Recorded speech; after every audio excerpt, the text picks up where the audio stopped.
क्या बोलना है ये एक कला है और क्या नहीं बोलना है ये एक समझदारी भी है और एक जिम्मेदारी भी है। नमस्कार जी हाँ, मैं हूँ ऋतु मुंजाल। आप सभी के बीच में आज मैं फिर आ जुड़ी हूँ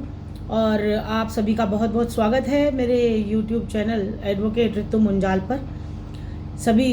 देखने वाले YouTube के दर्शक और मैं जिनके साथ जुड़ती हूँ और जिनसे अपनी बातचीत करती हूँ उन सभी को कुछ जानकारी और कुछ इम्पॉर्टेंट न्यूज़ लेकर मैं आप लोगों के बीच में आज उपस्थित हूँ। और आप सभी को ये बता देना चाहती हूँ कि जैसे कि मैंने आपको पहली लाइन में कहा कि क्या बोलना है ये एक कला है और क्या नहीं बोलना है ये एक जिम्मेदारी और समझदारी है।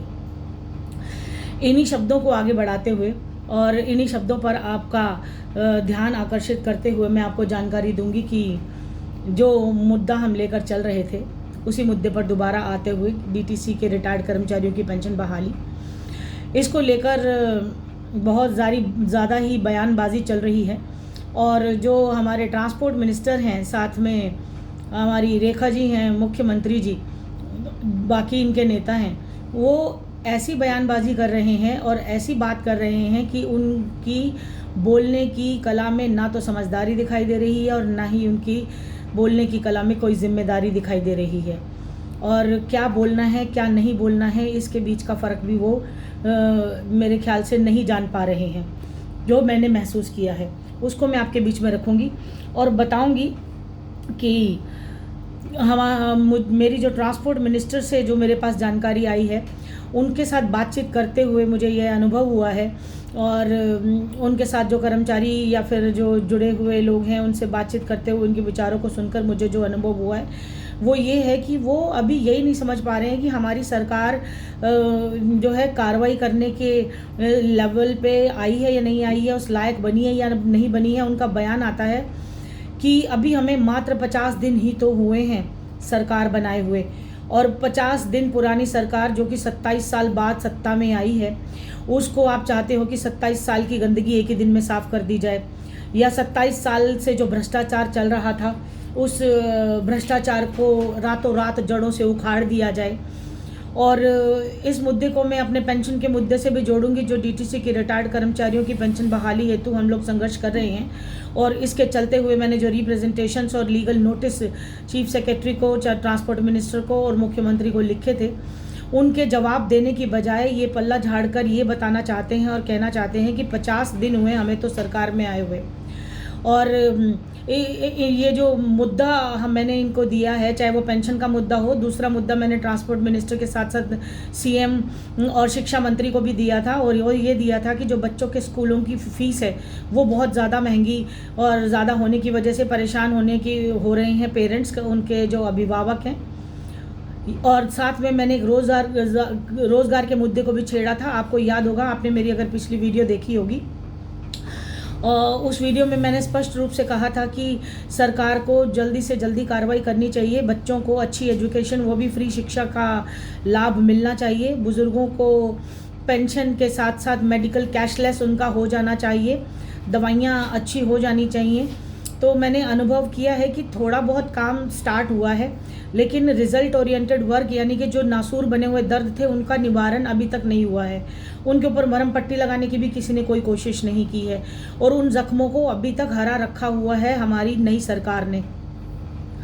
नई सरकार दिल्ली में हम इसलिए लाए थे कि ये जल्दी से जल्दी इस मुद्दे को सुनेंगे। प्रवेश वर्मा जी अगर मुझे सुन रहे हों, डिप्टी सीएम हमारी दिल्ली के, उनको भी मैंने स्पेशली कहा था कि कृपया करके आप ही दिल्ली ट्रांसपोर्ट कॉरपोरेशन के जो रिटायर्ड कर्मचारी हैं उनकी पेंशन की तरफ ध्यान दें और उनको इमीडिएट पेंशन का रिलीफ दें, क्योंकि आपने अपने घोषणा पत्र में जब इलेक्शन स्टार्ट हुए थे और ये लिखवाया था कि हम डीटीसी के रिटायर्ड कर्मचारियों की पेंशन बहाली आते ही करेंगे, और इस मुद्दे पे गंभीरता से विचार करके इमीडिएट करप्शन को जकड़ा जाएगा, भ्रष्टाचार को ख़त्म किया जाएगा और भ्रष्टाचार की जड़ों को काटते हुए भ्रष्ट अधिकारियों के खिलाफ कड़ी कानूनी कार्रवाई की जाएगी। लेकिन आज 50 दिन हो गए हैं सरकार को, और बहुत तकलीफ़ के साथ मैं आप लोगों के बीच में आज अपने वक्तव्य को रखने के लिए और अपनी बातचीत को आपके साथ, अपने फीलिंग्स को आपके साथ शेयर करने के लिए जुड़ी हूँ। और बहुत तकलीफ़ और परेशानी की हालत में जूझते हुए मेरे कर्मचारी जो लगातार मुझसे जुड़ संपर्क बनाए हुए हैं और अब एक ही बात करते हैं, मैडम हमारी पेंशन का क्या हुआ, कब तक दिल्ली सरकार हमें पेंशन देगी। जबकि फॉर्म भरवा लिए गए थे, कंसेंट फॉर्म की बात ख़त्म हो गई थी, ईपीएफओ की तरफ से भी क्लियर चिट है और या तो फंड उनको दे दे दिल्ली ट्रांसपोर्ट कॉरपोरेशन, या इन मासूम बुज़ुर्गों को इनकी हक हलाल की कमाई पेंशन रूपी इनको दे दे। हज़ारों बार समझा दिया गया था दिल्ली ट्रांसपोर्ट कॉरपोरेशन को भी, दिल्ली ट्रांसपोर्ट मिनिस्टर को भी, चीफ सेक्रेटरी को भी, शिंदे साहब डिप्टी सीएम साहब और हमारे सीएमडी डीटीसी साहब को भी, कि आप इस मुद्दे को जल्दी निवारण करेंगे, इसको नासूर बनते हुए दर्द को और हरा नहीं रखेंगे, समाधान की तरफ आगे बढ़ेंगे। पर मैं देख रही हूँ कि 50 दिन होने के बावजूद भी पल्ला झाड़ रही है रेखा सरकार और काम करने की बजाय सिर्फ ऐसी बयानबाजियां की जा रही हैं जिससे कि समाधान की तरफ किसी का भी ध्यान नहीं जा रहा है। सिर्फ बातों से काम नहीं बनेगा, आपको फाइलें खंगालते हुए कितना समय लगेगा, सब कुछ डिजिटल है। मैंने जितने भी कर्मचारी मेरे साथ जुड़े हुए हैं, करीब 400 साढ़े 400 कर्मचारियों की लिस्ट, उनके अकाउंट नंबर, उनकी डीटीसी के कर्मचारियों का जो टोकन नंबर होता है वो, बैच नंबर, उनका date of joining, date of retirement, qualifying service, उनकी टोटल क्वालिफाइंग सर्विस, कितनी उनकी पेंशन बनती है, टोटल हर चीज़ नोट डाउन करके, उनका नाम, पता, उनका एड्रेस, उनका घर की सारी डिटेल, उनके फ़ोन नंबर्स, उनके ईमेल आईडीज़, सब कुछ दिल्ली सरकार तक, ट्रांसपोर्ट मिनिस्टर तक, सीएमडी डीटीसी तक, चीफ सेक्रेटरी दिल्ली तक, सब तक पहुंचाया है जो एक इस हायरार्की में आते हैं। पेंशन विभाग तक भी पहुंचाया है। और मैंने कुछ दिन पहले लीगल नोटिस भी भेजे थे दिल्ली सरकार को भी, ट्रांसपोर्ट मिनिस्टर को भी, पर उनके कान में लगता है अभी तक कोई जू नहीं रेंगी है। और इस मुद्दे पे इनफैक्ट जब हम केजरीवाल की सरकार में इस तरह का पत्राचार किया करते थे तो के बांगर साहब हैं डीटीसी पेंशन सेल में, उनका फट से मेरे पास जवाब आया जाया करता था। जब हमने एलजी साहब को लिखा था तब भी उन्होंने जवाब देकर ये बताया था कि आप ऑप्टेड है, नॉन ऑप्टेड है, और उसके बाद फिर ऑप्टेड नॉन ऑप्टेड की कार्रवाइयों को ख़त्म करवाते हुए हमने ये समझाने की कोशिश की थी कि ऑप्टेड नॉन ऑप्टेड जैसे शब्द ख़त्म हो चुके हैं, ये डीटीसी के रिटायर्ड कर्मचारियों के लिए नहीं है। इसलिए जितने भी कर्मचारी जिन्होंने इस सरकार को अपना जीवन में योगदान दिया है, अपना जीवन दिया है और जीवन के कीमती वर्ष दिए हैं, उन सबको पेंशन मिलनी चाहिए और उनका अधिकार है, कोई रोक नहीं सकता। क्योंकि जितनी भी धांधली हुई थी वो डीटीसी में भ्रष्ट अधिकारियों की वजह से हुई थी। उनको मजबूरी में वीआरएस देकर निकाला गया था और बहुत सारे कर्मचारियों को डिस्पेंस कर दिया गया। अभी भी काफ़ी कर्मचारी हैं जिनको नौकरी देने के लिए ट्रेनिंग करवा ली गई है और 2 साल के बाद भी अभी भी वो ट्रेनिंग करने के बाद भी खाली घर पे बैठे हुए हैं, उनको रोज़गार नहीं दे रही है दिल्ली ट्रांसपोर्ट कॉरपोरेशन। और स्कूल में जो शिक्षा प्रणाली है वो इतनी महंगी हो रही है कि बच्चों को प्रॉपर शिक्षा नहीं मिल रही है, स्कूल के एडमिशन के लिए लोग धक्के खा रहे हैं।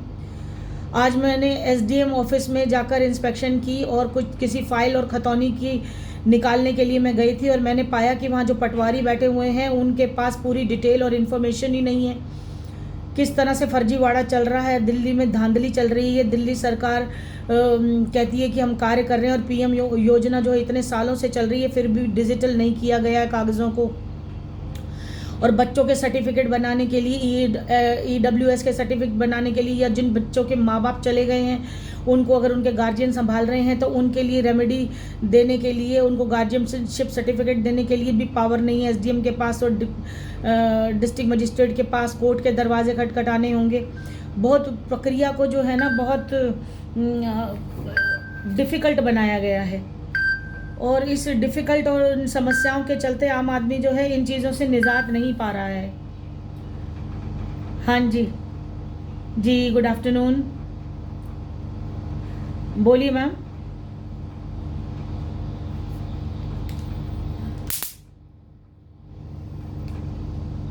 मैम अभी मेरी एक अर्जेंट वीडियो रिकॉर्डिंग चल रही है, मैं कुछ लोगों से बातचीत कर रही हूँ। मैं अपने लिए आपसे खुद कॉल कर लूँगी, आप वेट कीजिए, आप मुझे कॉल मत कीजिए प्लीज़, थैंक यू।